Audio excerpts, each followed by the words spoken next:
sometimes when I'm mowing the lawn, I think, I wonder if these white people know that a black man's taking care of their fucking graves. Anyways, hey guys, welcome to another episode of Clayon Couch with Jacob. Clayon Couch. Clayon Couch. My name is Clayon. It's another week. And we're here. You know. What? I have the same shirt on? No way. I like to wear the same shirt every week. That's, Hell yeah, of course. what we do here, guys. It's a uniform thing. So, I was looking on the interweb and I saw this thing right here. It says, slow blinking may help humans bond with their cats. Oh my gosh. Oh. So, yeah. The fuck is my first reaction to that. Who discovered that slow blinking may help you bond with their cats? There had to have been some idiot that was like,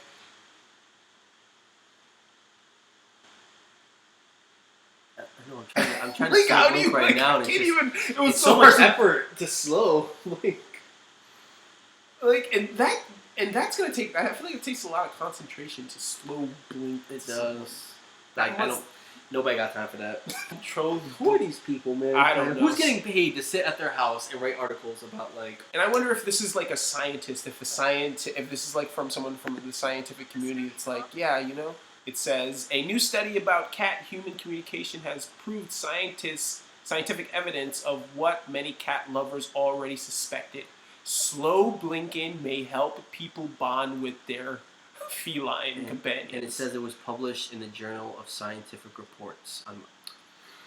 Who gave them this idea, though? What? It was like, hey, I found that when I slow blink with whiskeys, that we connect, and he wants to be a part of the family. I'm just like, our priorities. I mean, I guess people Cats can study first. whatever they want, but I'm just like, at the same time, I'm like, whose parents out there are like, I'm so glad my kid went to college, So proud. so we can make So proud of studies Richard. about cat blinking. I think sometimes these scientist people need to justify their funding and stuff, so they have to like make things like this. They have to be like, oh, we have to do something. It's kind of like when I was in elementary school and I had to do a science fair project, and I really didn't want to put much effort into it, so I made my science fair project about what would the world be without gravity. And I literally just said everything would float, and like it was literally a poster board. It showed cars floating in the So air. are you saying that this is a scientist? It's like, I want to be a scientist, but I really don't want to do all the work.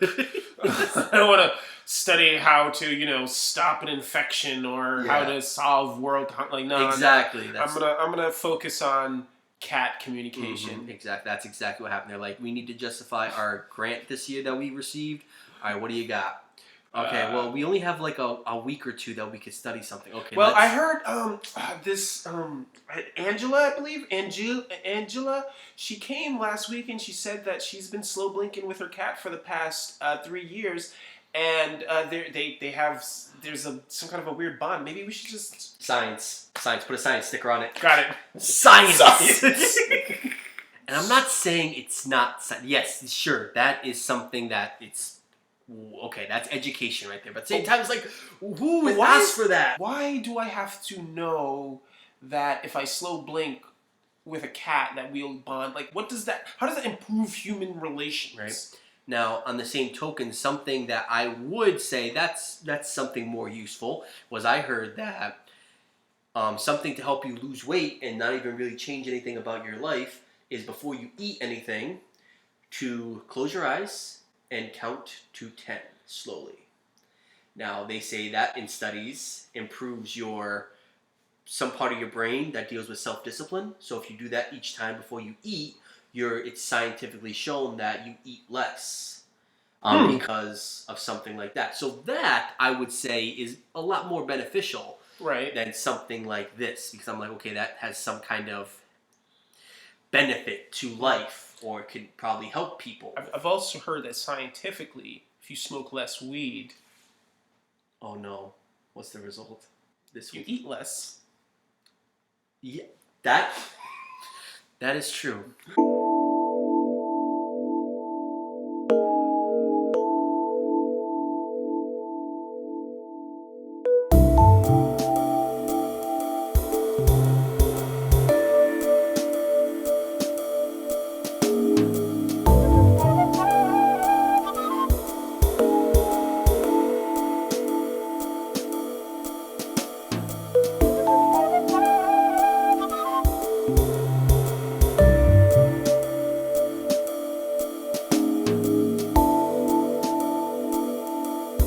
That is true. Yeah, I've Wonder studied why. that. Did a lot of study on that one. I was about to say too, like I'm pretty sure I've self studied that without realizing that Yeah. as well. No, it's weird how marijuana if affects your hunger. If you are a regular smoker and you stop smoking, your hunger decreases for some weird reason. You don't eat. You don't like It's strange. Why? your hunger pain isn't as intense. Like you'll feel hungry, but you don't necessarily want to eat. You don't have the. You're just like, yeah, I'll have a snack. I'll have like a couple of bites, but then after a couple of bites, you feel full. That's happened to me when I've stopped smoking the J. The J, the ganga. Oh, the ganja. That's what me and Angela say when we're driving. We'll smell something. We're like, oh, someone's smoking the ganga. You call it the ganga? The gun. I don't know. That's probably not a. I don't know where I got that name. It's just. I don't know. It's pronounced ganja. Ganja. Thank you for that. Clayon couch. Imagine that. Imagine just wild growing. It's like. Oh, yeah. That would be my fantasy forest. If I could have. That would be a nice My fantasy wildfire. forest would just be giant trees of bud. Just forest of just. And I can just go and just pick and harvest and live amongst the Walking nice- with your little picnic basket, Yes. like Red Riding Hood. I'm gonna try this. Purple Kush. That's my dream forest. Oh man, imagine if you had a forest of that and it just a wildfire happened. Like imagine the surrounding community would just be I like, would call the fire department and then stand where it's And- burning. and then watch the fire department Just slowly breathe it. succumb. Whoa. Whoa. Yo, I'm gonna grab some tacos after this. Yo, bro, you down? Add cheese on top. Oh, go Call Paso. back. You're right. Yeah. Speaking of firemen, that job is slightly gangster. I'm not gonna lie. There's a fire. I'm gonna go towards that shit, and I'm gonna try to put it out.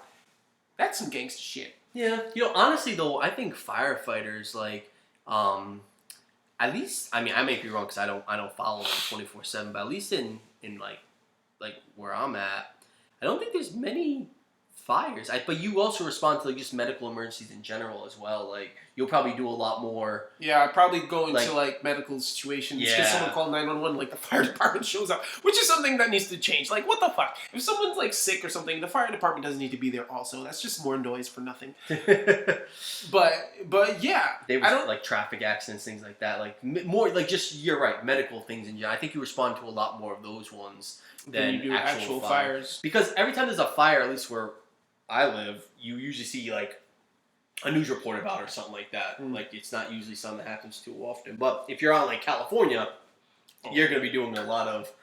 That's that where stuff. the real deal firefighters do, because you're gonna have to actually do outdoor shit like like brush fire and thing. And where we live, it tends not to be that dry. Like we tend to have rain on a regular basis. Like it's not a Yeah, we just have the house fires and stuff. yeah, where people decide to light their Yankee candles. Yo. They have 8 of them. And honestly, I think to be a firefighter too, like you have to know a lot of you have not a lot, but you do have to know some kind of science stuff as well about fires in general. Because like, for instance, if you go up to a house that's on fire and the windows are all shut, if you break one of the windows, the fire will grow Because of the oxygen. and you have to know what kind of fire it is.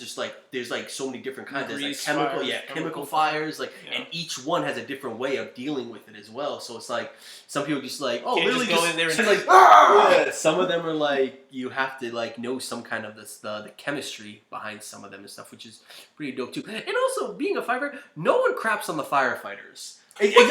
That's They what come I'm in, saying. they put your house out if it's on fire. Exactly. Like, there's no real corruption system where a firefighter is like if there was a firefighter going around lighting people's house on fire so he could put it out, then I would totally understand. But nah, It's like- they don't do. They come to help. It's like, I and think then they leave. I think firefighter is the one job where it's like you say fire. I think 99% of the people would just be like, "Oh, that's dope, man. What's up?" Cool. Like, Thanks. if you say you're a cop, you have the chances of having the different kinds of If you say you're a cop, I'm walking the opposite way. Good day, sir. I'm a cop.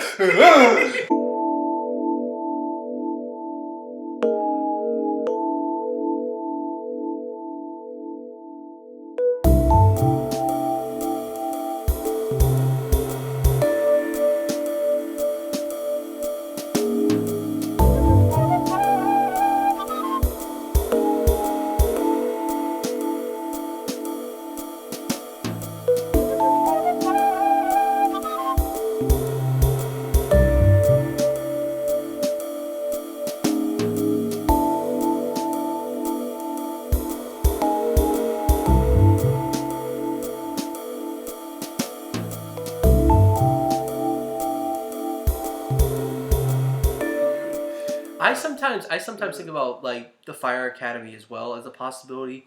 The only thing that usually holds me back from it, and it's not a big deal. You probably won't find it a big deal, but I don't. I especially from the military side, I don't like the feeling of being owned again by an organization and stuff, because like if you do any type of job where you're like a first responder and stuff, like it's a selfless job. Right. Like you put your job before everything, even your own family and everything. Like so that's the only reason I hesitate going into something like that. I don't think it's as intense as the military being owned, because firefighters a lot of the time they're like sitting around with their firefighter buddies and just chilling in the firehouse cleaning shit. Like they spend more time together in the firehouse than they do outside dealing with fire. Not saying that fires aren't intense and whatever or belittling the situation, but I'm just saying if you think about it as a fireman, you're spending a lot of time in the firehouse. Yeah.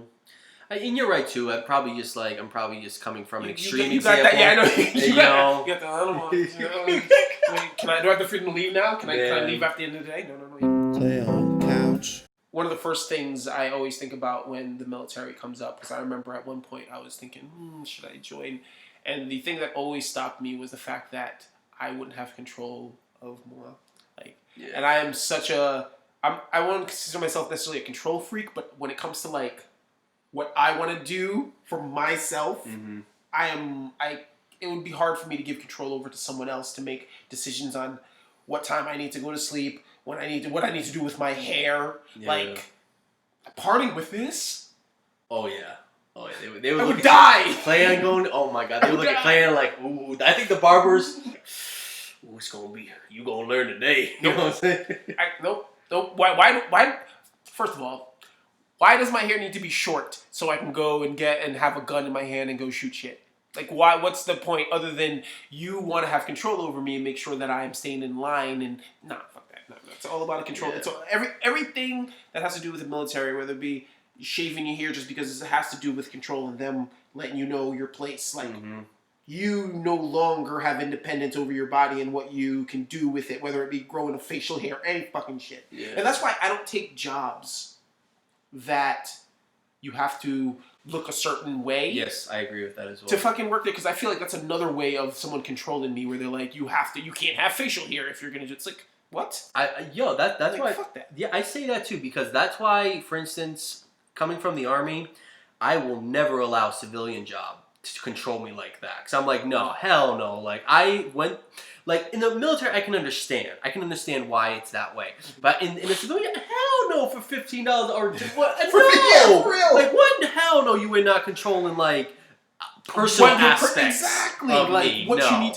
what your hair needs to look like, what No, your facial hell no. hair. Like, nah, man. I remember when I was when I first decided that I was gonna get dreads. Even though I'm a Jamaican, one of the things that my mom was telling me is like, no one's gonna want to hire you. They're gonna look whatever down on you. And in my mind, I'm like, I don't care if you're not gonna hire me because you look at my hair and you're like, oh, you assume all this thing about me. You're not a good boss to begin with, and why do I look at you? if you're making all your opinions on my based upon my looks, then you're not a decent human being, and I don't want to work for you. Oh yeah.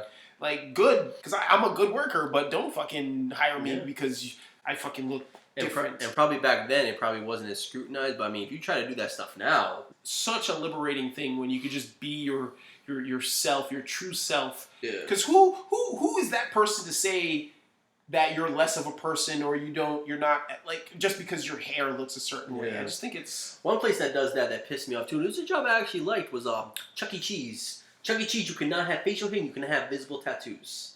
I can understand if you have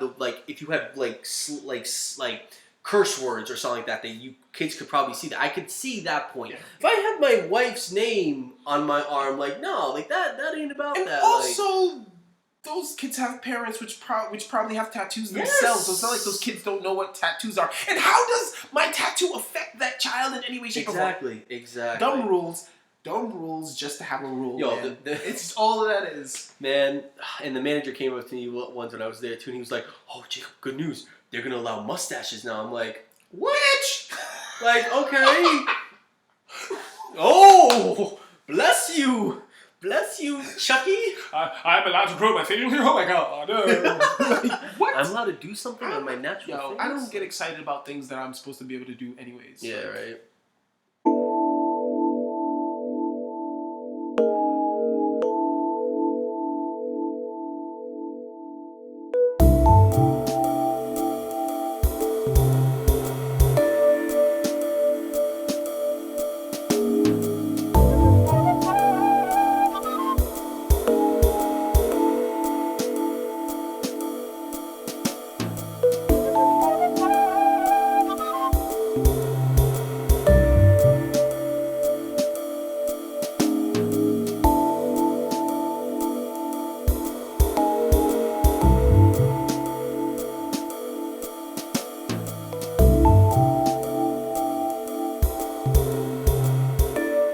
Like, you know, sometimes obviously when you're young and you don't know about reality of life, you sit there and you're like,